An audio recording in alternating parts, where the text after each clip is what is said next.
This isn't a great cheddar, but it will be when I finish grating it. No, sorry, that was really bad. It's been a while since I've poured. I used to work behind a bar, but it's been a very, very long time. I'm probably, maybe going to show myself up here. Is he going to make an absolute tit of his pouring abilities? If you've never had coffee Guinness before, so this is only a relatively recent thing that's come out in cans, and they might not actually even still be doing it anymore, so this entire experiment might be a moot point. But I've tried it, and a mate of mine quite regularly drinks, just puts a shot of espresso in his Guinness, and it's actually quite a nice drink. Alright. That's not bad. Alright, I'm going to let that settle while I sort out a few other bits. Probably going to regret, I think that I haven't poured enough.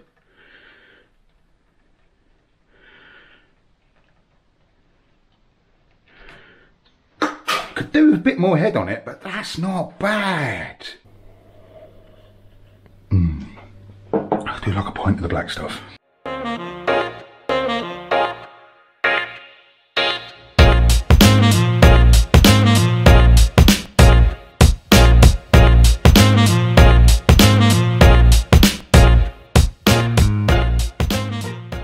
Hi. Right. Oh, camera phone. Why camera phone? Who calls them camera phones anymore? Right, get the camera out of the way. Phone. Get the phone out of the way. Right, so I'm making a Welsh Rarebit, but this is going to be a bit of an experiment. So if you don't know what a Welsh Rarebit is, it's kind of like a really posh, it's not really posh, it's kind of a fancy cheese on toast. So instead of just putting cheese on toast, you make a cheese and beer sauce. Very similar to a bechamel, equal parts flour and butter. Cook that off for a little bit, then you put in a liquid. So in a bechamel, that would be milk. In a velouté, that would be stock. I'm going to use, if I can find it, there she goes. So traditionally, in a rarebit, it would be beer. I'm using Guinness cold brew coffee beer. So this is going to be an experiment. If it ends up being a bit crap, don't use this. I've used just normal Guinness before. That's quite nice. It's a bit richer and a bit strong flavour-wise, but any sort of just beer. Lager's not really. Don't go for a lager. I drink lager. There's nothing wrong with lager, but go for something, you know, like an Adnams, a Thirsty Ferret, a Bombardier, something in that ballpark. First thing I'm going to get done though, I've got the grill on, so I've just got some standard, just white, cheap sandwich loaf bread. You can toast that on one side. Use any bread you want now. If you want to go fancy with a sourdough, go for that. So the problem I've got is that Guinness is cold because it's come out of the fridge, as it should be. But with any of these sort of sauces, a bechamel or a velouté or this one, if you use a cold liquid, it's going to get lumpy. So I need to warm this up, but I only need half this can because I'm making a smaller amount. So I'm going to pour out half of it, and then I'm going to warm up the other half just in a jug in the sink, stood in some warm water. So I'm making, so a rule of thumb, if you want to make 500 ml of bechamel, it's essentially 50 grams of butter, 50 grams of flour, always equal parts butter and flour. I'm only making half that, so I'm going to go 25, 25. But, so say you want to make 500 ml of bechamel, 50 grams of butter, 50 grams of flour, 500 ml of milk. It's a nice little ratio that easy to remember and works quite well. So, and also equal parts with flour. I've also just got some scraps of cheese I'm going to use. I've just got a red Leicester and a Cheddar. Right, so now what I'm going to do though is I'm going to fill the bottom of the sink up with hot water. So I need 250 ml. So that's just in that warm water. Give it a little stir. It hasn't got to be hot.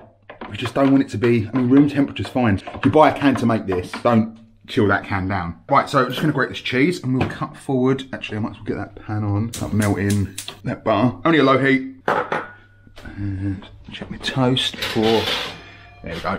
Just caught that in time. So we're only going to toast it on the one side. The other side we're going to put our sauce on and then stick it back under the grill. Yeah, so I'm just going to grate up this cheese. I don't know how much this is. Oh, I can tell you actually, can't I? 0. almost 80 grams of cheese. Any cheese will work as well, wouldn't go blue, but experiment. Use whatever cheeses you like. I know, tell you what cheese does really work quite well, it's Manchego. But I do like a mix, so Red Leicester's a good melter. It's quite nutty in flavour as well, and whilst cheddar is quite sharp and brings a lot of flavour. The only other ingredient really we need is Worcestershire sauce. I might grab some chives out of the garden, a little sprinkle of chives on top just to lighten it a little bit. But you don't really want your butter to start, sorry that noise is going to get annoying. Don't really want your butter to start foaming. We just want melted butter. Then we go in with our flour. Whisk it all together. And you're going to get almost like a mashed potato. It's going to take up the heat slightly. You do want to cook that for a little bit, but I want to see what temperature it's still quite cold. That'll do, I suppose. Room temperature's fine. Like with any roux thickened sauce, you want to pull your liquid in slowly and work it in small batches. Otherwise, it's going to get lumpy. So you just pour a little bit in. If it's fully incorporated, splash in a little bit more. And once it's fully incorporated, splash in a little bit more. Always over a low heat.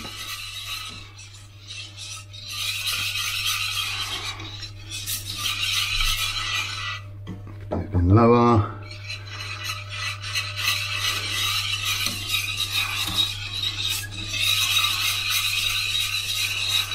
You get a lovely caramel almost colour here.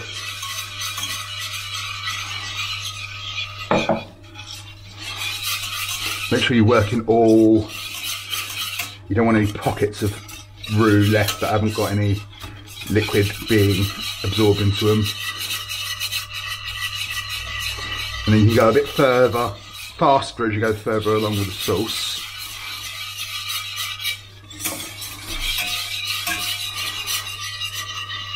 Put a lot of that in there now.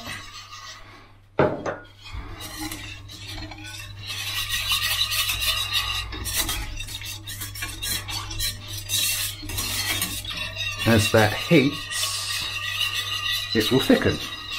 Right, so you're just going to let that come up to the barest of simmers. I'll take this hoodie off because that grill, standing over that grill, has proper warmed me up.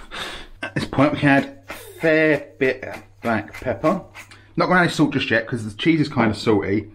I have no idea how that Guinness, I mean it's going to be relatively sweet, but I don't know if that's going to add a salty note to it. So we're going to leave the salt off for a little bit, but we're also adding Worcestershire sauce, which has got a fair bit of salt. So a few good glugs of that, maybe a tablespoon at this point. Take your time with it. I mean, you can whack the heat right up on this and it will thicken right up, but you don't want to take it too far and end up with something you can't use. Right, so at this point, you can probably move away from a whisk if you want to, because I like at this point to be able to get a spatula, make sure I'm getting right into those corners and wiping down the sides. God, that does almost look like a caramel, doesn't it?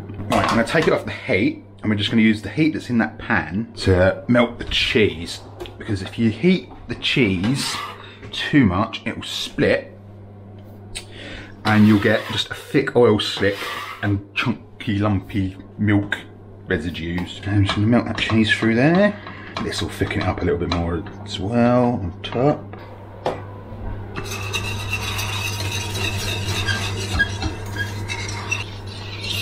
Right, so it was just a little bit too runny for what I need it for, so I just added another half a dessert spoon of flour in there. But you need to be careful if they're adding more flour in. You add a little bit sprinkled and then you whisk it through, because you will get lumps. Now, what we want is on our toast. Go on with our beer sauce. And the other one. Don't need to be perfectionist like down to the edges, but if you've got the time, why not? I'm just going to give that a last little sprinkle of sizzles over there, and over there, and also throw over your pan. And under the grill she goes. Yeah, so any excess, before it proper starts to congeal and set up, get into some Tupperware. It will congeal right up in the fridge. but that's fine. You just scoop a bit out, spoon a bit out onto some toast, and you can make Welsh Rarebit whatever you want. It's great for breakfast, brunch, lunch. I've had it for dinner. You want to go a little bit long, see it's starting to caramelise a little bit. You just want to make sure you get all of it. I'm just going to give that a spin just in case. And nice little bit of caramelisation. And we're just going to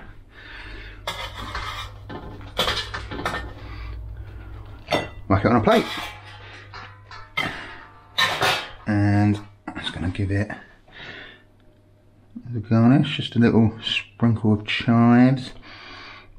Completely optional, but you know, I like to make it a little bit punchy. There you go. Coffee and Guinness Welsh Rarebit, which I'm going to quickly take a photo of now because I need to taste test it, because I'm fairly certain it's going to be lovely, but I don't want to tell you to make this and it ends up being crap. It's going to be hot. Or hot.